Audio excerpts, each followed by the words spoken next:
हरियाणा में राहुल गांधी की भारत जोड़ो यात्रा का 3 दिन का पहला फेज शुरू हो गया है। राजस्थान हरियाणा बॉर्डर पर नूह में भारत जोड़ो यात्रा की फ्लैग सेरेमनी हुई।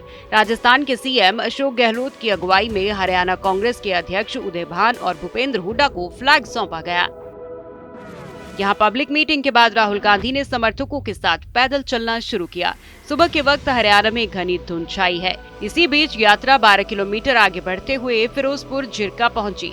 यात्रा में हरियाणा कांग्रेस के नेता भी राहुल गांधी के साथ चले। नूह में यात्रा के स्वागत के बाद राहुल गांधी ने कहा कि आजकल नेताओं और जनता के बीच में एक खाई बन गई है। यात्रा ने उस खाई को पाटने का काम किया है। यात्रा में शामिल नेता लंबे भाषण नहीं देते, लोगों से मिलते हैं। इस यात्रा ने हिंदुस्तान की राजनीति में काम करने का विजन दिया है। इसमें दो विचारधारा लड़ती आ रही हैं। एक विचारधारा चुने हुए लोगों को फायदा पहुंचा रही है और दूसरी विचारधारा जो जनता की आवाज है उसके लिए लड़ाई लड़ती है। ये लड़ाई चलती आ रही है और चलती रहेगी। ठंड में यात्रा करने आए लोगों का राहुल गांधी ने धन्यवाद किया।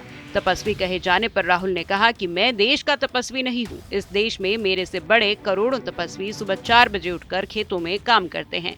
मैंने कोई बड़ा काम नहीं किया।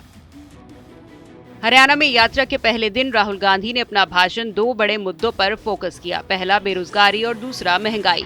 उन्होंने कहा कि आज हजारों पढ़े लिखे युवा बेरोजगार हैं। इसकी वजह देश के 4-5 बड़े उद्योगपति हैं। वो जो भी चाहते हैं उन्हें मिलता है। छोटे व्यापारियों को परे कर दिया जाता है। राहुल ने कहा कि नोटबंदी, जीएसटी कोई पॉलिसी नहीं है, ये छोटे व्यापारियों को खत्म करने की साजिश है। साथ ही उन्होंने महंगाई पर हमला बोला और कहा कि यूपीए सरकार में 400 रुपए का गैस सिलेंडर था जो अब 1200 का हो गया है। इसी बीच बीजेपी नेताओं की तरफ से यात्रा को रोकने की हिदायत देने का काम भी शुरू हो गया है। केंद्रीय स्वास्थ्य मंत्री मनसुख मंडाविया ने कांग्रेस सांसद राहुल गांधी और राजस्थान के मुख्यमंत्री अशोक गहलोत को पत्र लिखा। पत्र में उन्होंने कहा कि भारत जोड़ो यात्रा के दौरान कोविड दिशा निर्देशों का सख्ती से पालन किया जाए और मास्क, सैनिटाइजर का उपयोग लागू किया जाए। इसी का जवाब देते हुए कांग्रेस सांसद अधीर रंजन चौधरी ने कहा कि भारत जोड़ो यात्रा से मोदी सरकार बौखलाई हुई है।